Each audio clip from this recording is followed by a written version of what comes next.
Olá, eu sou a Margarida, tenho 22 anos, estudo Medicina em Lisboa e andei numa escola pública na Guarda, onde acabei o secundário com média de 19,5.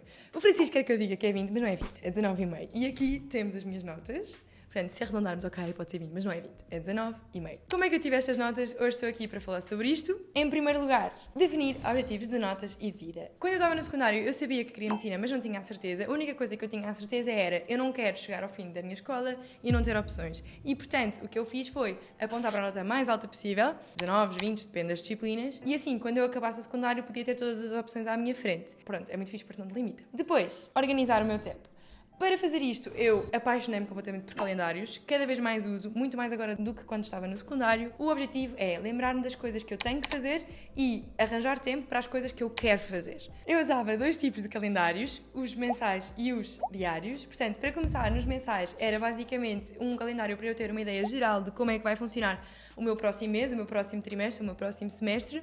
Para tal, eu escrevia os meses e os dias numa folha de papel, na altura usava em papel, e assim podia escrever os testes, as férias, os aniversários, basicamente tudo aquilo que eu sabia que me ia ocupar um dia inteiro para eu conseguir organizar a minha semana à volta disso. Em relação aos diários, é para tudo mais específico do dia-a-dia, como as minhas atividades extracurriculares, se eu vou jantar com alguém, se eu tenho alguma consulta, se eu tenho que estudar ou fazer uma tarefa em específico naquele dia. Neste momento, eu recomendo bastante usar o Google Calendar. Na altura eu usava em papel, mas é muito mais prático em digital. E, portanto, no Google Calendar eu costumo pôr mesmo tudo aquilo que eu tenho mesmo que fazer. Quando eu ainda não sei quando é que vou fazer as coisas, eu uso uma to-do list. Portanto, à parte dos calendários, eu uso uma to-do list. Basicamente, é aqui que eu escrevo todas as tarefas que eu ainda não sei muito bem quando é que eu vou fazer, mas eu sei que tenho que fazer. Depois, quando eu percebo, ok, posso fazê-la segunda-feira, terça-feira, quarta-feira, eu passo então da to-do list para o calendário. Uma dica que eu posso dar é registar as notas sempre. É um bocado indiferente tu definires objetivos se não sabes em que ponto de situação é que estás, o que é que já conseguiste, o que é que ainda tens para fazer e, portanto, registando as tuas notas de primeiro semestre, segundo semestre, primeiro trimestre, segundo, terceiro, de todos os anos, é muito mais fácil tu controlares o que é que ainda tens que trabalhar e o que é que podes manter e está a correr bem. No meu dossiê, que eu usava dossiê quando estava no secundário, a primeira folha era um calendário geral, a segunda folha era as minhas notas dos últimos anos todos. E assim conseguia controlar muito bem o que é que eu tinha tido. Isto era fixe, porque até tipo, na altura das autoavaliações eu já tinha as minhas notas todas juntas e portanto tinha melhor noção do que é que estava a acontecer. Em terceiro lugar, apontar todas as dúvidas. Se a minha primeira folha do meu dossiê era um calendário geral, a segunda folha era as minhas notas, a terceira folha era sem dúvida nenhuma a minha folha de dúvidas. E, portanto, o que é que eu fazia? Eu escrevia matemática, página, exercício, matéria, página, exercício, matéria. E assim, tinha uma noção muito definida do que é que eu ainda não tinha percebido, do que é que eu ainda tinha que questionar e, em seguimento de aponta todas as tuas dúvidas, é tira todas as tuas dúvidas. Tipo, tu estás na escola para aprender. Portanto, se tu tens uma dúvida, é para tirar, não é para ficar entalada. Se não sabes a quem te dirigir, pensa em família, amigos mais velhos, alunos de outras turmas, professores. Se o teu professor é uma cagada, vai a outra turma, fala com um professor de uns amigos teus, vai à sala de professores na tua escola, onde normalmente os professores estão lá tipo a tomar café e a chilar, e pergunta se há algum professor, por exemplo, de matemática que te possa ajudar. E, portanto, há muitas formas de conseguires isto. Para além disso, podes sempre usar o Centro de Explicações, o Portal da Sabedoria, por exemplo, onde eu dou explicações. Temos salas de estudo online onde tu podes entrar e tirar as tuas dúvidas, incluído na tua mensalidade. Portanto, tens vários recursos onde podes tirar as tuas dúvidas. Não percas essa oportunidade. Aquilo que tu tens mais dificuldades e se tu o vais esclarecer com alguém, provavelmente é aquilo que vai ficar mais embrenhado na tua cabeça. Portanto, tira as tuas dúvidas. Em quarto lugar, ajudar colegas com dúvidas. Portanto, para além das dúvidas que tu tens e que tu apontas, é muito útil tu tirares as dúvidas dos teus amigos. Porquê? Percebes que ou afinal ainda não percebeste tão bem aquela matéria, ou através do processo de te obrigar a pensar como é que tu podes explicar aquilo a mais alguém, vais aprendê-lo muito melhor, porque tu vais pensar daquilo de várias perspectivas. E, portanto, tirar dúvidas às outras pessoas ajuda bastante na compreensão. Eu fazia isto a toda a hora e, sem dúvida nenhuma, os meus amigos, sem sequer notarem ou pensarem, levaram muito longe em termos de notas, porque eles recorriam muitas vezes a mim e eu fui muitas vezes tipo meio professora deles em algumas questões e, portanto, consegui aprender muito melhor. Obrigada, amigos. Em quinto lugar, ser muito organizado em termos de papelada. Basicamente é o que tivemos a falar até aqui. Calendários, to-do lists, organizar as tuas notas, organizar as tuas dúvidas, apontá-las, tirá-las. Portanto, é muito importante tu seres organizado em termos de papelada, porque se não sabes onde é que metes as coisas, não sabes o que é que tens para fazer, não sabes o que é que já fizeste, não sabes como é que o fizeste, portanto é mesmo essencial. Eu recomendo bastante, no secundário pelo menos, usar um dossiê, porque lá está, eu conseguia pôr as coisas de matemática, as coisas portuguesas, as coisas de história, tudo junto, até conseguia levar só uma folhinha ou duas, ou um separador ou dois, para nem sequer estar a pesar na mochila, em vez de estar a levar um caderno gigante de matemática que tem as coisas de tipo 7 meses naquele caderno, que não é necessário para aquilo que estás a fazer agora. Era bastante versátil e eu recomendo bastante, é super útil. Outra dica que eu posso dar, estudar super concentrado em menos tempo, portanto ser mais eficiente, estudar menos, mas melhor. Como é que tu podes fazer isto? Também vamos ter um vídeo a falar um bocadinho sobre isto, mas eu posso já dar um spoiler.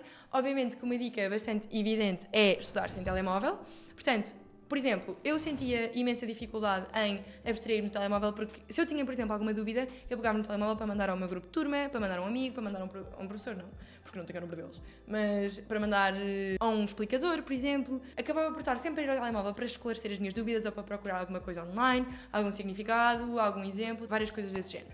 E, portanto, eu recomendo muito, se tu tens uma dúvida, se tu precisas de alguma coisa, de aceder à internet para esclarecer alguma coisa ou procurar alguma coisa, em vez de fazê-lo logo, assim que o tens, escreve num papel e passa à frente. E depois, quando acabares de estudar, quando acabar o teu momento de estudo, voltas lá, vês se consegues esclarecer sozinho. Se não, baixem ao telemóvel. Porque estudar com o telemóvel, com o iPad, com o relógio, todo o smartwatches, acaba por ter uma distração bastante grande e acho que é uma realidade evidente para toda a gente. Depois, outra dica para estudar super concentrado em menor tempo é usar técnicas que contam o tempo por ti. Para tu não estás sempre a olhar para o relógio e a pensar uau, já estou a estudar há meia hora, muito bem. Ou uau, de repente passou 2 horas e outra para a minha coisa que tinha a seguir.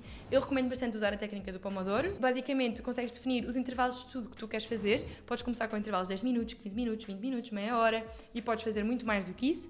E, portanto, ajuda-te não só a estar super focado naquele tempo, como começar a habituar-te a estudar por períodos e, portanto, até consegues ir aumentando os teus períodos de estudo e, de repente, já estás a estudar 1 hora seguida. Podes definir os teus períodos de pausa, podes definir os teus períodos de estudo e não tens que pensar sobre quanto tempo passou. Próxima dica, dar várias voltas à matéria, porque primeiro perceber, depois decorar. Isto é uma técnica que eu vi num vídeo do YouTube. Primeiro, ler por alto, depois ler a sério e sublinhar ou passar para um resumo ou um esquema, as coisas mais importantes. Depois, reler e depois dar uma aula a uma pessoa invisível. E isto também vi num vídeo do YouTube e adorei o termo. Eu fazia bastante quando estava no secundário. Portanto, esta questão de tu primeiro tens que perceber para decorar. Não vale a pena tipo colar as coisas com cuspo porque não vai funcionar, vais-te esquecer. Nem sequer estás a aprender, que é a coisa mais importante. Faz as coisas com tempo, dá várias voltas de forma a entrar bem na tua cabeça. Esta questão de dar a aulinha à pessoa invisível. Eu usava ou os meus resumos, ou os meus esquemas, ou o que quer que seja que eu estava a usar para estudar e sentava-me à frente do meu espelho, para não me distrair, porque, pronto, um bocadinho egocêntrica, mas não faz mal. Portanto, sentava-me à frente do meu espelho e começava a falar, e olhava para o meu esquema e falava, como se estivesse a dar uma aula a pessoas invisíveis, de forma a processar verdadeiramente aquilo que eu estava a dizer. E bué vezes eu estava a fazer isto e percebia que eu afinal não estava a perceber nada do que eu estava a dizer e, portanto, tinha que estudar aquilo melhor. Em termos de resumos, eu gostava bastante, eu não conseguia estudar sem resumos ou sem esquemas porque eu preciso mesmo de ver tudo junto numa só página. Por exemplo, até matemática, que é uma coisa que é mais tipo prática de fazer exercícios, eu tinha sempre formulários, tipo sempre. Tinha a parte teórica, a parte das fórmulas e a explicar como é que se fazia cada exercício de cada matéria. Portanto, eu olhava para lá e tinha tudo aquilo que eu tinha que saber sobre todas as matérias. Recomendo bastante teres uma coisa que seja assim, tipo uma coisa sumária de toda a matéria, para que não estejas de estar a pescar coisas ao longo do teu livro, tipo naquelas caixinhas de informação importante azul ou amarelas. Portanto, recomendo bastante. Mas usa os que já estão feitos, tipo, não percas tempo a fazer resumos ou esquemas, ou o que seja, porque já está tudo na net feito, tipo, já há imenso material, mesmo em português, tipo, não é só em inglês ou português do Brasil, também há em português de Portugal, portanto, há muita coisa feita já. Aproveita o que já está feito, poupas muito, muito tempo. Uma coisa que eu não fiz e que devia ter feito era dividir a quantidade de resumos que eu tinha para fazer com os meus amigos. E, portanto, eu fazia só uma parte, os meus amigos faziam outra parte, e depois, quando juntávamos, já estava tudo feito, tudo resumido, tudo organizado, e era só ler e decorar e praticar. Uma dica de ouro que para mim funcionava super bem era pôr imagens ou esquemas nos meus resumos, porque eu tenho uma memória muito melhor para desenhinhos e esqueminhas do que para frases, o que acho que é natural e é bastante comum. Portanto, eu recomendo muito pôr as coisas de forma tipo agregada, em imagens, em coisas da net, em esquemas, faz tudo, tipo, faz desenhinhos, faz o que seja, não percas muito tempo. mas usa coisas que sejam fáceis de lembrar e fáceis de associar. Depois, ouvir as aulas com muita atenção. Isto é uma coisa que eu não fazia sempre. Porque eu aprendi muito cedo a filtrar as aulas que eram úteis para mim e as aulas que eu não tirava nada de lá. E acho que, especialmente se és tipo um aluno que já tem muito ritmo de estudo e leva as coisas bastante certinhas, tu consegues perceber bastante bem o que é que funciona para ti e o que é que não. E, portanto, eu fazia uma filtragem bastante boa de as aulas que valiam a pena estar super atenta e não.